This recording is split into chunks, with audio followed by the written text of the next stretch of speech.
राधे कृष्णा। दीपावली के ठीक 6 दिन बाद मनाए जाने वाले पर्व छठ का भारतीय संस्कृति में व्यापक महत्व है। हमारे देश में छठ पर्व मनाने की परंपरा सदियों से चली आ रही है। सूर्य उपासना का ये पर्व बिहार में घर घर मनाया जाता है। इसके अलावा उत्तर प्रदेश, उत्तरांचल और पूर्वी उत्तरी राज्यों में भी इस पर्व को लेकर खासा उत्साह रहता है। हमारे यहाँ मान्यता है कि सूर्य की शक्तियों का मुख्य स्रोत उनकी पत्नियाँ उषा और प्रत्युषा हैं। छठ में सूर्य के साथ साथ उनकी दोनों शक्तियों की संयुक्त आराधना होती है।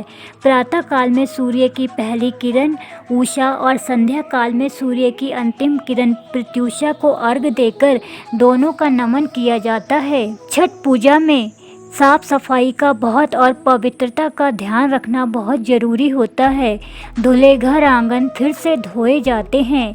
छठ की सफाई का खास ध्यान रखा जाता है क्योंकि छठ में चढ़ाए जाने वाले प्रसाद ठेकुआ के लिए गेहूं धोकर वहीं सुखाया जाता है।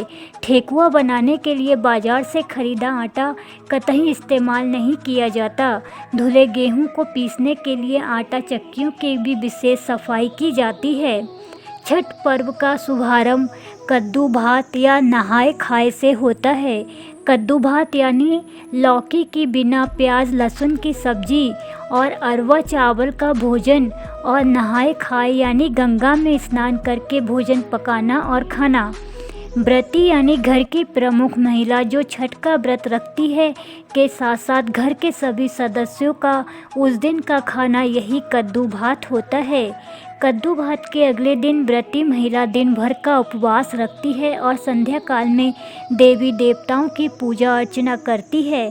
भगवान के भोग स्वरूप कहीं खीर पूड़ी या रोटी तो कहीं चावल दाल साफ सफाई के कड़े नियमों का पालन करते हुए भोग बनाकर चढ़ाया जाता है।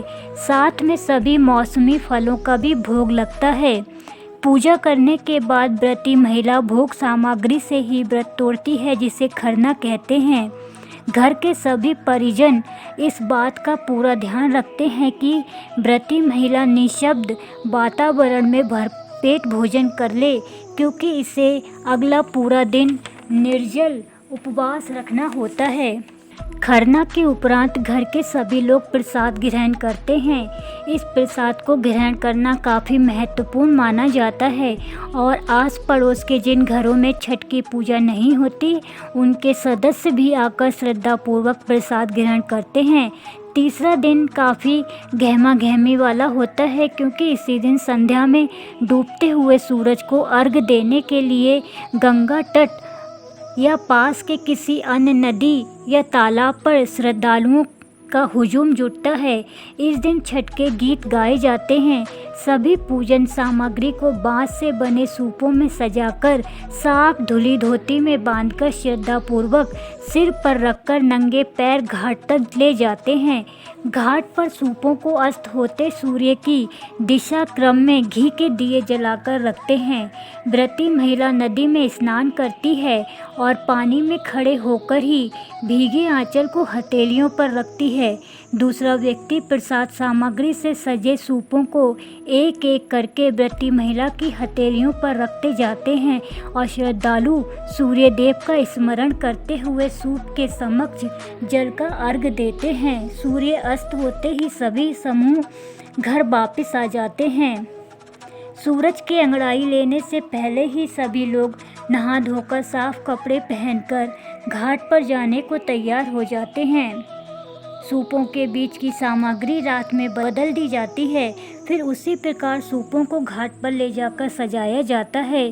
प्रज्वलित दीपों से सारा नदी तट रोशन हो जाता है। बच्चे पटाखे फुलझड़ियाँ चलाते हैं।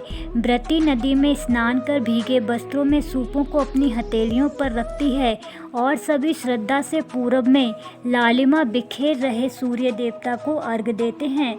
अगले दिन उगते सूर्य को अर्घ्य देने के साथ ही छठ की पूजा संपन्न होती है और साथ ही पारिवारिक सामाजिक सौहार्द की सुखद अनुभूतियाँ शुरू होती हैं। घाट पर ही व्रती महिला से छोटे सभी लोग उनका चरण स्पर्श कर आशीर्वाद लेते हैं। हर वर्ष कार्तिक मास के शुक्ल पक्ष की षष्ठी को संपन्न होने वाले छठ का पर्व की सबसे बड़ी विशेषता ये है कि इतना भव्य धार्मिक आयोजन होने के बावजूद इसमें ना तो किसी पुजारी की ज़रूरत होती है, ना ही किसी कठिन अनुष्ठान की। बस साफ सफाई, पवित्रता और व्यक्तिगत आस्था के दम पर संपन्न ये पर्व आज के युग में लोगों में परंपरा से जुड़ी चंद उन बातों को जीवित रख रहा है जो परस्परता और सामाजिकता की जीवन रेखा है। सूर्य षष्ठी व्रत की एक पौराणिक कथा है। एक वृद्धा के कोई संतान नहीं थी। कार्तिक शुक्ल सप्तमी के दिन उसने संकल्प किया कि यदि उसके यहाँ पुत्र होगा तो वह व्रत करेगी। सूर्य भगवान की कृपा से वह पुत्रवती हो गई, लेकिन उसने व्रत नहीं किया। उसके पुत्र का विवाह हो गया। विवाह से लौटते समय वर वधू ने एक जंगल में डेरा डाल दिया। तब वधू ने वहाँ पालकी में अपने पति को मृत पाया। वह विलाप करने लगी। उसका विलाप सुनकर एक वृद्धा उसके पास आकर बोली, मैं छठ माता हूँ, तुम्हारी सास सदैव मुझे फुसलाती रही है। उसने संकल्प करके भी मेरी व्रत व पूजा नहीं की, किंतु तुम्हारा विलाप देखकर मैं तुम्हारे पति को जीवित कर देती हूँ। घर जाकर अपनी सास से इस विषय में बात करना, तो वह तुम्हें इस बात से अवगत करा देगी। तब छठ माता ने अपने देव योग से वर को जीवित कर दिया।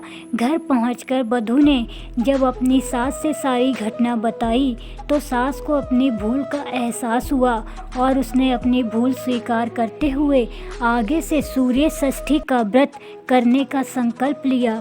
तभी से इस व्रत का प्रचलन हुआ और आज तक चला आ रहा है। बोलो छठ माता की जय। जय राधे कृष्ण।